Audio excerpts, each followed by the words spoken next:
She is the new First Lady of our state at a turbulent time in Wisconsin history.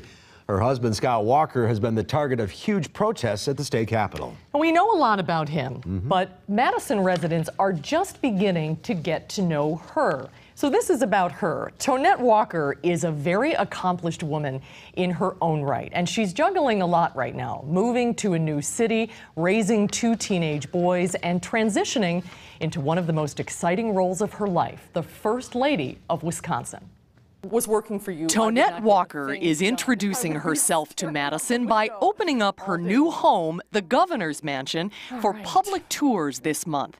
It's a home she's still getting used to. What does it feel like to be living here? Well, I sometimes think it feels like a hotel. It really does. It's a big, grand hotel, but it's a beautiful house. And it is grand, and there are a lot of people that spend a lot of time here and take care of it. Family pictures on the piano and personal touches are slowly but surely turning the executive residence into the Walker home. This was election night. These were the 3 seconds after we found out. The person wrote down exactly what we said. It was. And what did you say? Well, it just said what I said before was the. Scott, what just happened? The networks just called it. But did we win? We sat down for a conversation with Mrs. Walker in the drawing room of the residence overlooking Lake Mendota. Well, you're not new to public life. You've been in public life for a while. But people here in Madison may not know you as well as folks in Milwaukee and maybe in some other parts of the state. So I'd like to ask you a couple questions just to get to know you a little bit. And I'd like to start with your name. Oh, sure. It's very unique. I've never known another Tonette. How did you get that name? I'm not a musical instrument. It wasn't, you know, from the Tonette in France. I get a lot of that. My dad's name is Tony. It's Anthony, and so it was Tony. My dad was a hairdresser in Milwaukee. He had a few beauty shops, they were called at that time. And there was a home permanent that was called Tony, and there was a child's home permanent that was called Tonette. And so that's actually where the name came from. So you grew up in Milwaukee? Grew up in Milwaukee, born and raised. So where did you go to school? I went to a school called Mercy High School. It was an all-girls school in Milwaukee. And then where did you go to college? No college, no, went right to work. Started out in the file room at an insurance company, and right from there got promoted to receptionist, and then I was trained to process healthcare claims, and spent about 23 years in the insurance industry before I went on to work in nonprofit. I wanted the boys to go to college, there's no question about it. Times are different. I came from a family where, you know, you got a job and you got a good job and then you stayed there the rest of your life. They were Democrats, they were union workers, that was how they were raised.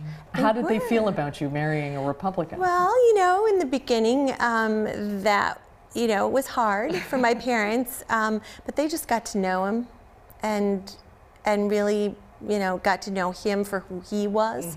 And eventually, you know, he just won him over. And I'm sure, you know, by the time the boys came along, our boys and the grandchildren, I had my mom and dad convinced that, you know, to vote Republican.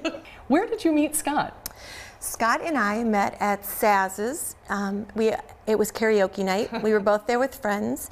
We did not talk to each other once the whole night. On his way out, he slipped me a note asking me, you know, in his kind of formal style, you know, forgive me, but I have to go home and get up. I have to get up early, but if you'd like to go out, call me. I called him, and then we started dating, and I think about 3 months later, about 3 months later, we went back there, and he slipped me another note and asked me to marry him. And then the night we got married, he slipped me another note. You know, we went back there, and he slipped me another note. And that is very romantic. Yeah, he's a romantic guy. So tell me about your boys and where they are in the stages in their life. They go to school in Wauwatosa. They're going to stay there. Scott's parents moved into our house, and they are, I can't really say they're interested in politics, but they are interested in what Scott does.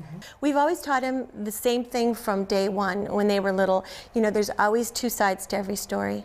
There's always 2 people can be heard, both sides can be heard, and then you take a vote, and that's how, whatever happens, happens.